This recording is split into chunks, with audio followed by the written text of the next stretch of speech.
నమస్కారం. రామకథల ఛానల్కి స్వాగతం. ఈరోజు మనం భరతుడు చిత్రకూటమునకు బయలుదేరుట అనే విషయం గురించి తెలుసుకుందాం. భరతుడు శ్రీరాముణ్ణి దర్శించాలనే కోరికతో ఉదయాన్నే లేచి ప్రయాణానికి సిద్ధమై మహర్షి అనుమతికై ఆయన వద్దకు వచ్చెను. అప్పుడు ఆ మహాముని, ఓ భరత, మీరు మా ఆతిథ్యంతో సంతృప్తి చెందినారా అని అడిగెను.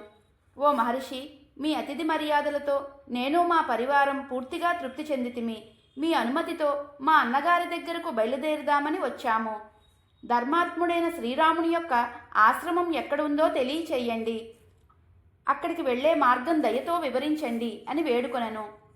అంతటి భరద్వాజ మహర్షి, ఈ ప్రయాగకు కొంచెం దూరంలో చిత్రకూట పర్వతం ఉంది. అది చాలా రమణీయంగా ఉంటుంది.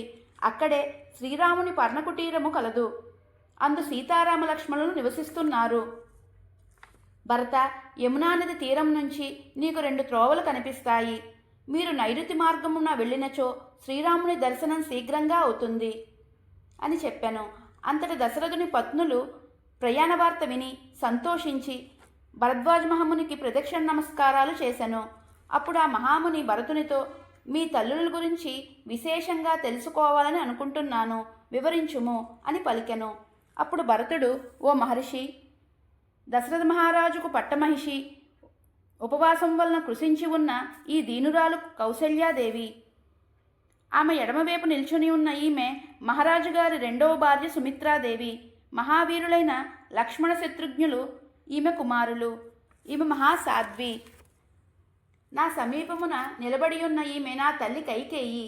ఈమె క్రోధ స్వభావురాలు, వివేక శూన్యురాలు. తానే గొప్ప సుందరినని ఐశ్వర్యవంతురాలని గర్వపడుతుంది. ఈమె పాపబుద్ధి కలది. ఈమె వలనే సీతారామ లక్ష్మణులు వనములకు వెళ్ళవలసి వచ్చింది. మా తండ్రి మరణించిరి.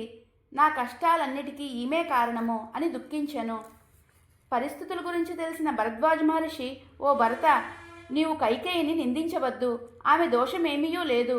శ్రీరాముని వనవాసము భవిష్యత్తులో అందరికీ సుఖశాంతులు కలిగించును అని చెప్పెను.